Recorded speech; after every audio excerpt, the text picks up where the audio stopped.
हर वर्ष की तरह इस बार भी उत्तराखंड में कांवड़ यात्रा को लेकर तैयारियां जोरों पर है। मुख्यमंत्री पुष्कर सिंह धामी ने यात्रा को लेकर अपनी प्रतिबद्धता जताते हुए कहा, कांवड़ यात्रा हमारे लिए केवल धार्मिक आयोजन नहीं बल्कि आस्था और व्यवस्थापन का प्रतीक है। हरिद्वार और उसके आसपास के क्षेत्रों में ये एक बड़ा आयोजन होता है जिसमें देश भर से लाखों श्रद्धालु भाग लेते हैं। ऐसे में हमें व्यापक स्तर पर व्यवस्थाएं करनी पड़ती हैं। मुख्यमंत्री धामी ने हाल ही में हरिद्वार में विभिन्न विभागों के अधिकारियों के साथ समीक्षा बैठक की। इससे पहले वरिष्ठ अधिकारियों द्वारा अंतर्राज्यीय बैठक का आयोजन किया गया ताकि अन्य राज्यों से आने वाले श्रद्धालुओं की सुविधाओं का समुचित प्रबंध सुनिश्चित किया जा सके। उन्होंने कहा, हम चाहते हैं कि यात्रा पूर्ण रूप से व्यवस्थित, सुरक्षित और स्वच्छ हो। इसलिए प्रशासन, पुलिस और जिला अधिकारी लगातार निगरानी और सहयोग में लगे हुए हैं। स्वच्छता और नियमों के पालन पर विशेष जोर देते हुए मुख्यमंत्री ने सभी श्रद्धालुओं और स्थानीय नागरिकों से अपील की कि वे यात्रा के दौरान सफाई का ध्यान रखें और सभी निर्देशों का पालन करें। इसके साथ ही उन्होंने बताया कि विक्रेताओं का सत्यापन अभियान लगातार जारी है। हम सुनिश्चित करना चाहते हैं कि कांवड़ यात्रा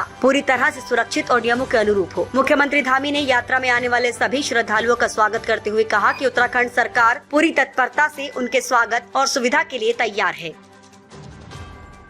को लेकर के जो बैठक हुई, क्या कुछ महत्वपूर्ण? कांवड़ यात्रा हमारे लिए बहुत महत्वपूर्ण यात्रा है और कांवड़ मेला हमारा बहुत बड़ा मेला होता है जिसमें पूरे देश भर के कांवड़ यात्री आते हैं और उनका केंद्र हमारा राज्य के आसपास, हरिद्वार के आसपास का पूरा क्षेत्र बन जाता है। ऐसे में अनेक व्यवस्थाएं कांवड़ मेले के निमित्त करनी पड़ती हैं। वो एक बड़ा चुनौतीपूर्ण भी होता है, लेकिन हर वर्षों की भांति इस वर्ष भी अच्छी कांवड़ यात्रा हो उसके लिए प्रशासन के लोगों के साथ, पुलिस विभाग के साथ, जिला एडमिनिस्ट्रेशन के साथ लगातार हमारी समीक्षा बैठकें चल रही हैं। पिछले दिनों मैंने हरिद्वार में ही सभी विभागों के साथ बैठक की थी। उससे पहले हमारे सभी वरिष्ठ अधिकारियों के द्वारा इंटर स्टेट मीटिंग भी की गई है।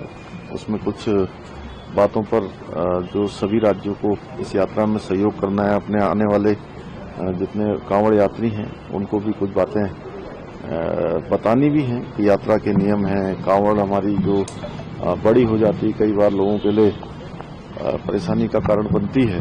इसके अतिरिक्त डीजे इत्यादि की बातें हैं। नशा मुक्ति का संदेश भी इस यात्रा से देना है। ये यात्रा पूरी तरह से साफ स्वच्छ हो, क्योंकि मानसून का समय भी है। तो सभी से हमारा ये भी अनुरोध रहेगा, स्वच्छता का भी विशेष ध्यान रखें। साथ में जो यात्रा के नियम हैं, यात्रा के नियमों का भी जरूर सभी पालन करें तो भगवान का और आशीर्वाद मिलेगा। स्वच्छता में हमेशा लक्ष्मी जी का भी वास होता है, भगवान की भी कृपा होती है। तो सभी हमारे आने वाले कांवड़ यात्री इन बातों का भी जरूर ध्यान रखेंगे और हम सबका स्वागत करते हैं देवभूमि में। साधु संतों ने आपको पत्र लिखकर एक मांग करी कि जो कावड़ बनाते हैं वे भी अधिकतर मुसलमान हैं, तो उनमें भी अधिकतर लोग हिंदू ही हो, ऐसा उन्होंने मांग करी है। और उन्होंने कहा कि अगर सरकार वेरिफिकेशन ड्राइव नहीं चलाती है तो साधु संत खुद ग्राउंड जीरो को करके सत्यापन अभियान चलाएंगे। नहीं, हमारी वेरिफिकेशन ड्राइव तो चल ही रही है और हम चाहते हैं कि सभी यात्राओं की तरह कांवड़ यात्रा भी पूरी तरह से स्वच्छ हो, शुद्ध हो, हर प्रकार से प्रमाणिक हो।